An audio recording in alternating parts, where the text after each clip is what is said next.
Donuts. Today I'll be making not just any donuts, but soft, warm brioche donuts. So one is going to be filled with tropical fruits like pineapples, mangoes, papaya, and the second is going to be filled with dark cherries. If you're new to the show, I learned how to cook and bake new recipes on camera, and today I'll be using the lovely Magnolia kitchen. We've got lots to do, so let's get into it.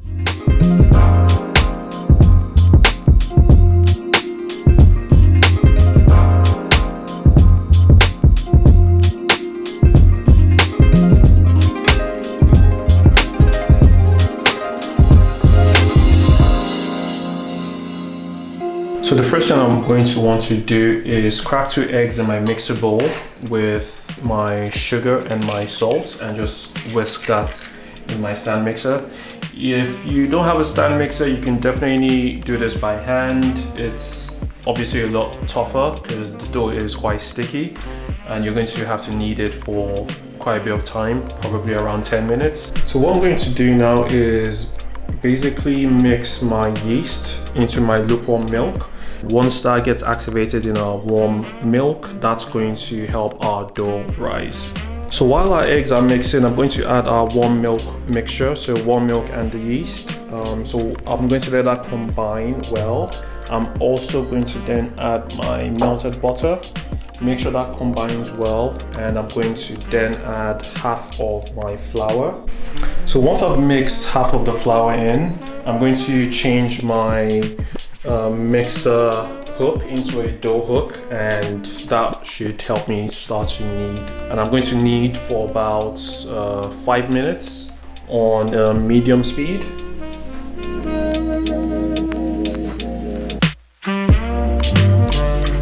Cover your dough with cling film and make sure you just softly push on the dough, not too hard, just enough to for the cling film to touch the dough and cover the entire surface area. And you're pretty much done. You're going to put your dough in your fridge for about 3 hours. You can also leave it in there overnight. So we're on to our fruit compote next, and we're going to be making dark fruit, basically using cherries, as well as some tropical twists. I'm going to mix my fruits, my frozen fruits, with sugar and a piece of citrus fruits. I'm going to squeeze in, traditionally I like to use lemon, but couldn't find any yesterday, so I'm going with lime today. Put on low heat for about 30 minutes. Once you're done, give it a stir, mash it up using like a potato masher, and that's it really. Let it cool down and put it in the fridge. So what I'm going to do next is dust my work surface with some flour and knead my dough for just roughly a minute, just really lightly. Okay, I'm happy with the dough. The next thing I'm going to do is use a rolling pin and get my dough into a flat shape. I'm looking for about 1.25 inches. So using a cookie cutter, you're going to make holes in your dough. If you have any dough left, all you just need to do is knead it again and make more holes, and we're going to make as many as we can. So the next thing we're going to need to do is cover our dough so we can proof again. It's going to proof for about 30 minutes to an hour. I have a proofing oven and I'm just going to chuck it in. Okay, so I've just had an epic fail. I left the dough in my oven using its proofing setting. I've actually never used it before, and they've come out like this. Obviously the heat from the oven has just over bloated my dough. Well, that's it. But worry not, I'm still going to carry on. Yeah, I'll see how it comes out in the end. I'm just going to reshape it as best as I can. Hopefully there's something still edible in there. But now I know. I guess that's the whole point of the show, right?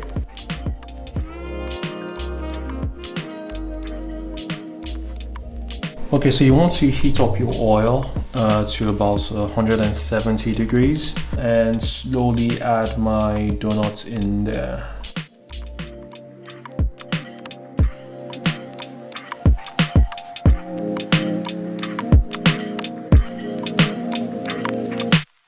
That's the golden donut color I'm looking for.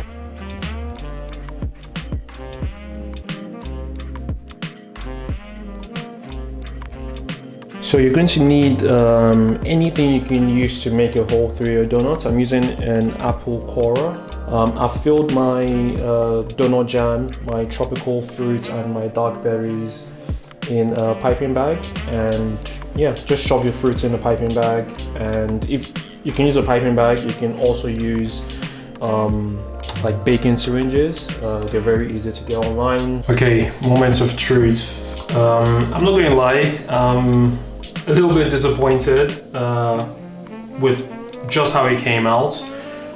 Proofing it in my oven was a bad idea because of how much it rose again.